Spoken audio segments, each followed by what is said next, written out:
Halo semuanya, bagaimana kabar kalian? Saya harap semua dalam keadaan sehat-sehat saja tentunya ya. Oke, hari ini kita akan melanjut ke pembahasan berikutnya. Di mana pembahasan sebelumnya itu pencegahan pergaulan bebas. Nah, yang sekarang di sini ada solusi pencegahan pergaulan bebas. Ya, poinnya ada 10 poin dari 1 sampai 10. Nah, akan saya paparkan setelah ini. Untuk itu, simak video ini sampai selesai. Oke?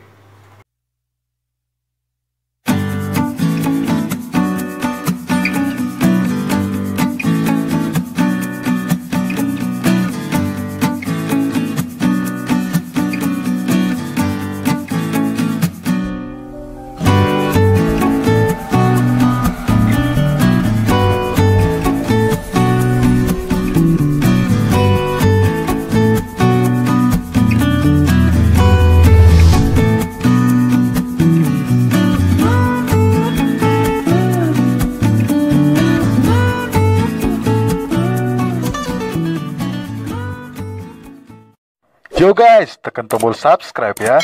54321. Yaps, thank you.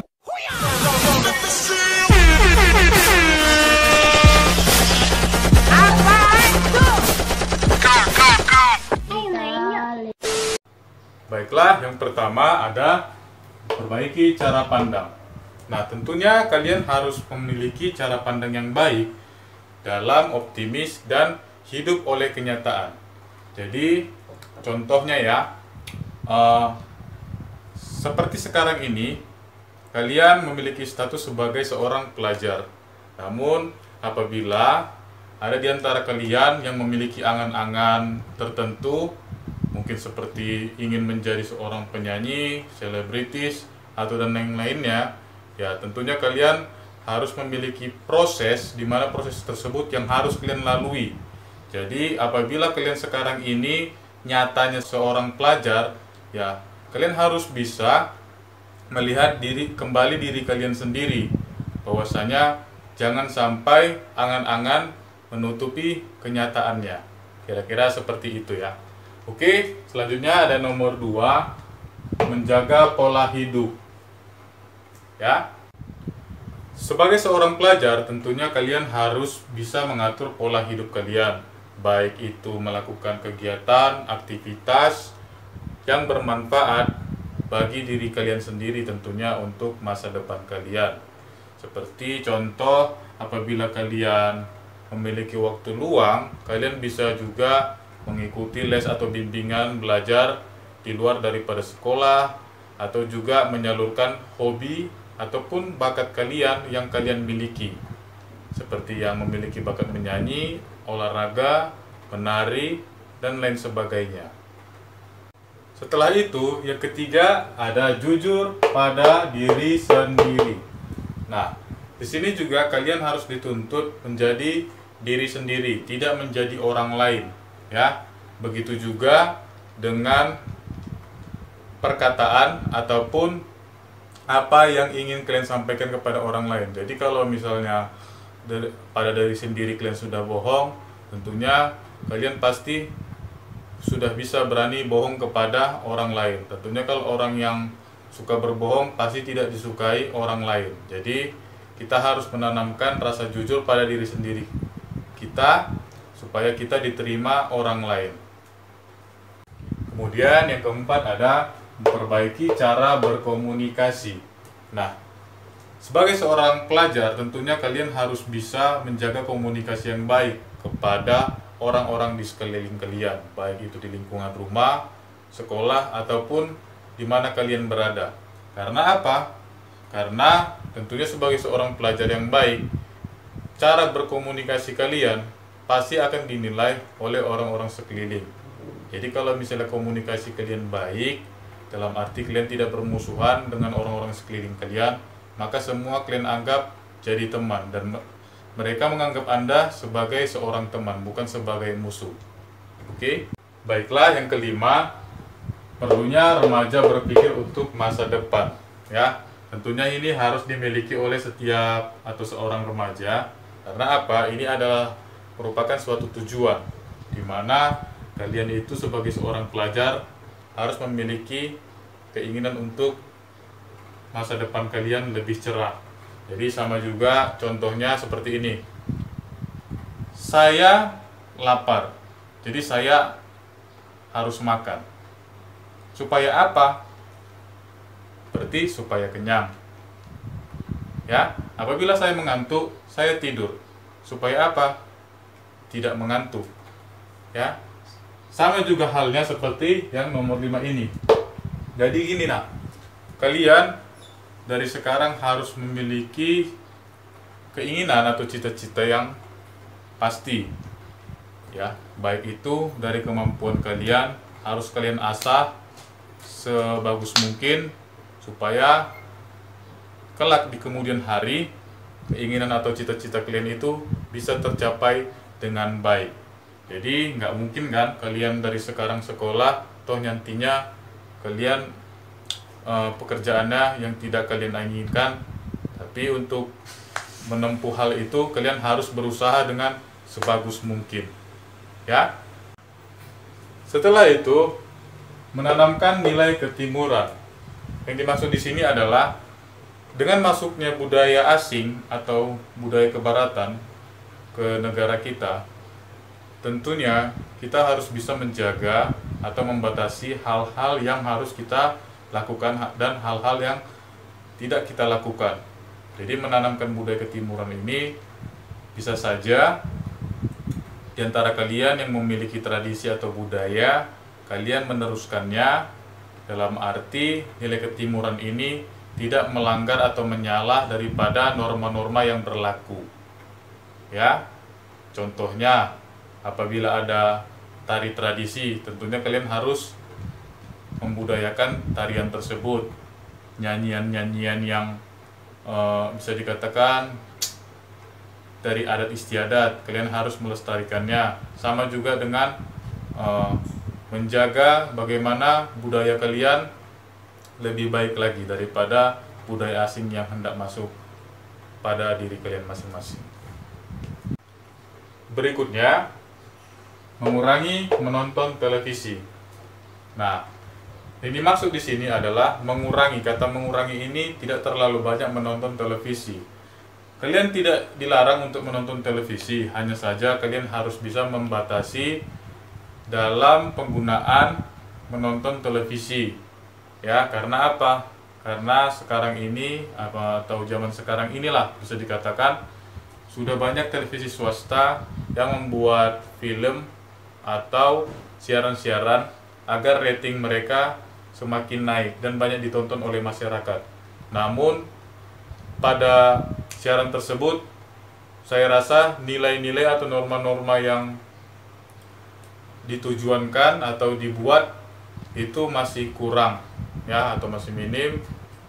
Maka dari itu kalian harus bisa mengurangi menonton televisi, dan supaya kalian tidak bermalas-malasan hanya seharian menonton televisi saja.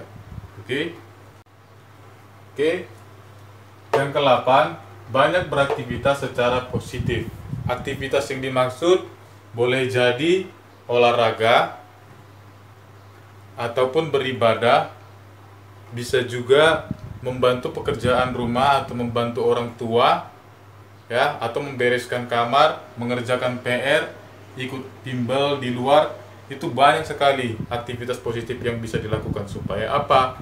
Supaya kalian terhindar dari pergaulan-pergaulan bebas ya. Nah, yang ke-9, sosialisasi bahaya pergaulan bebas. Tentunya kalian apabila di rumah memiliki akses internet, ya boleh kalian gali informasi-informasi kira-kira dampak negatif dari pergaulan bebas itu apa, lalu faktor-faktor yang membuat jadi pergaulan bebas itu apa ya.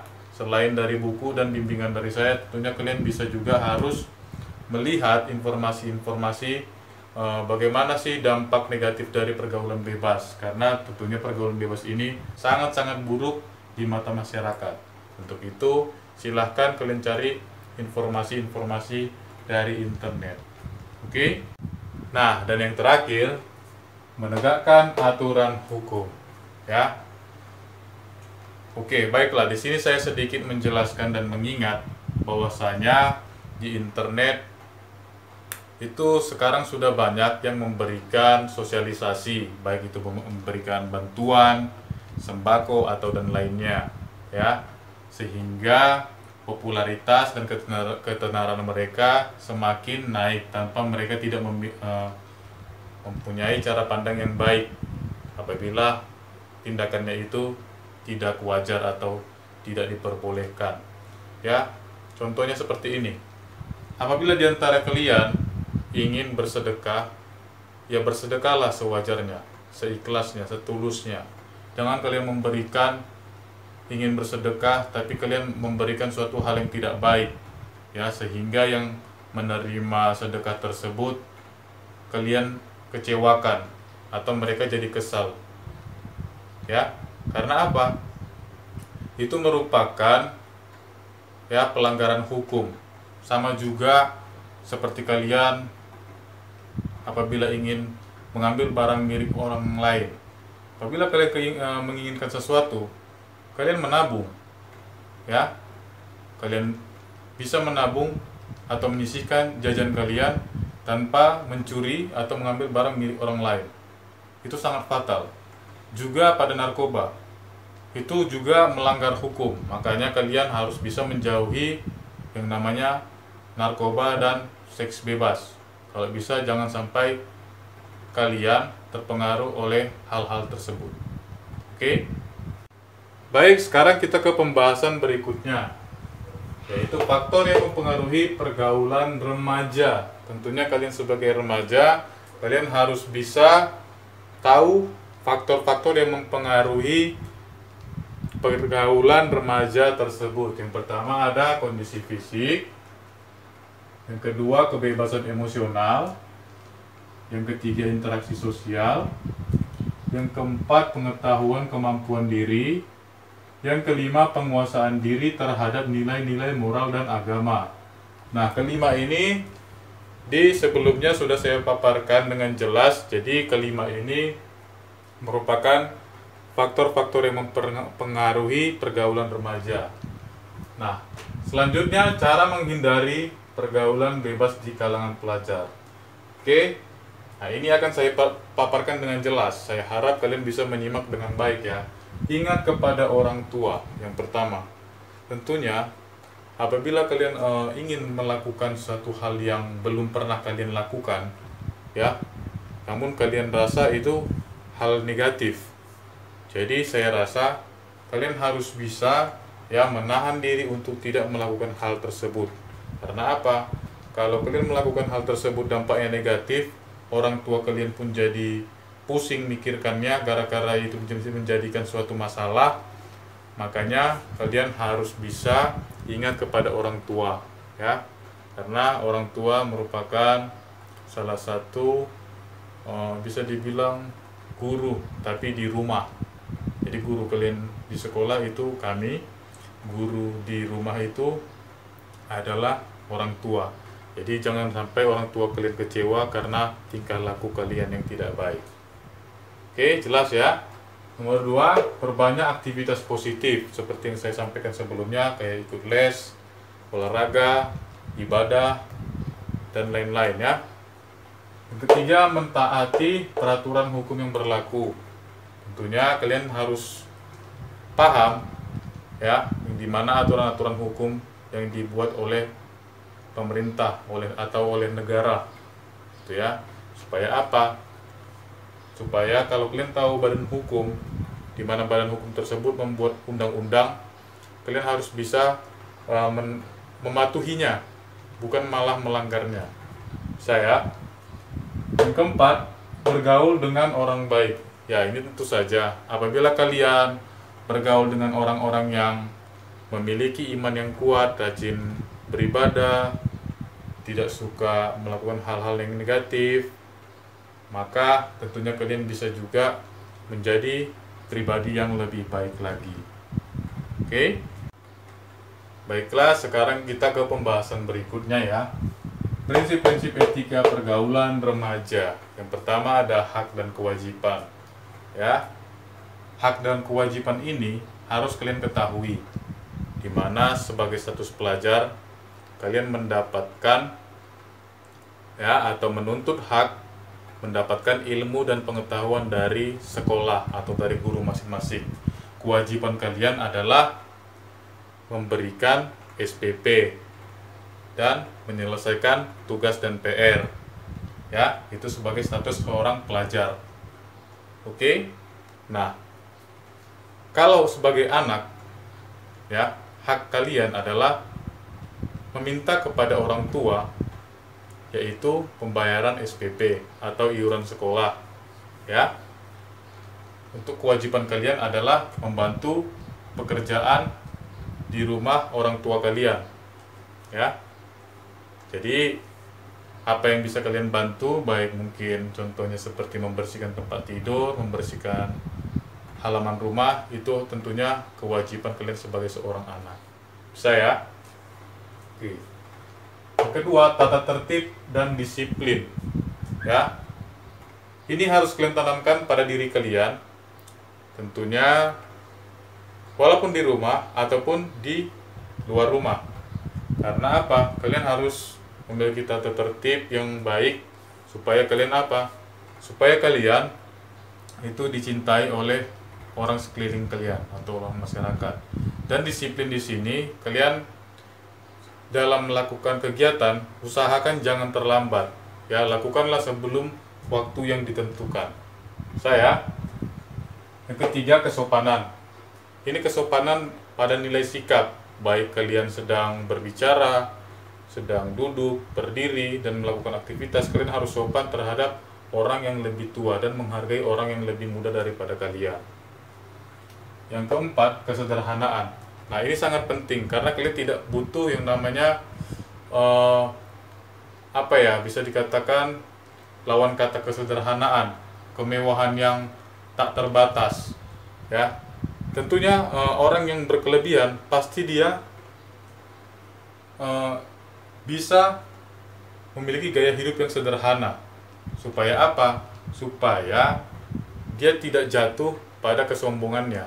Kalau misalnya kalian kurang sederhana, maka kesombongan akan datang kepada diri kalian. Tentunya orang yang sombong pasti tidak disukai orang banyak. Ya. Yang kelima, kejujuran. Ya, tentunya kejujuran ini dalam bermasyarakat sudah saya jelaskan di sebelumnya, baik dari diri sendiri ataupun orang lain, kalian harus jujur kepada mereka, ya, atau tidak membiasakan bohong-bohong gitu ya. Berkatalah sejujur-jujurnya. Oke.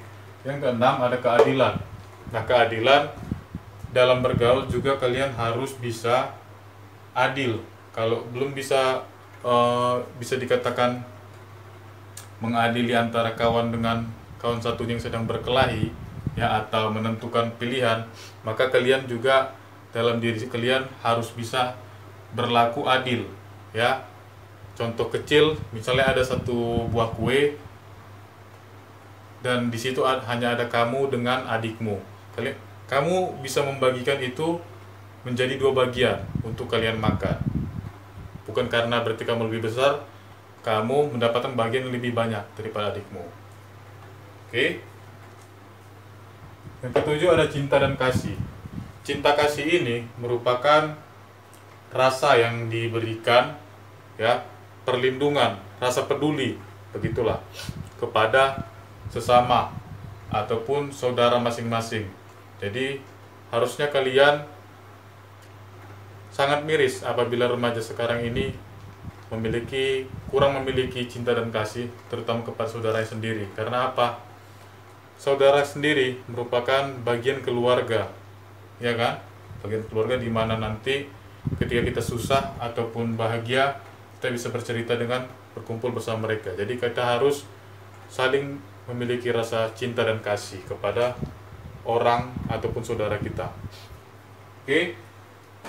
Yang ke-8, suasana dan tempat bergaul ini harus lebih dijaga, ya, harus lebih dijaga supaya kalian terhindar dari hal-hal yang buruk nantinya akan menimpa kalian atau hal-hal yang negatif, gitu kan, yang kalian dapatkan.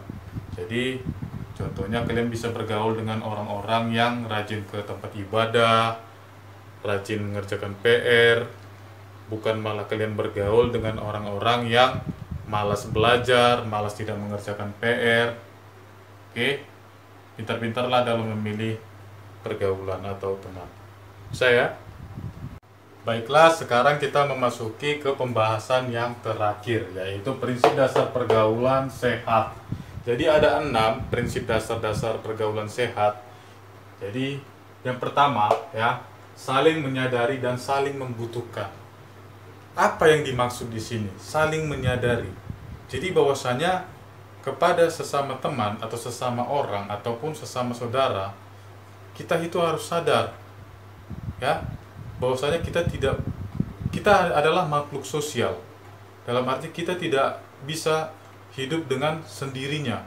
Jadi kita antara dengan orang lain itu harus saling membutuhkan. Jadi tidak boleh ada bermusuhan. Ya. Baik itu sedang kalian memiliki musuh. Nah, sekarang kalian harus menyadari, ya. Boleh saja kalian meminta maaf kepada mereka. Bukan berarti kalian meminta maaf derajat kalian semakin rendah, tidak. Tapi ya cukup dengan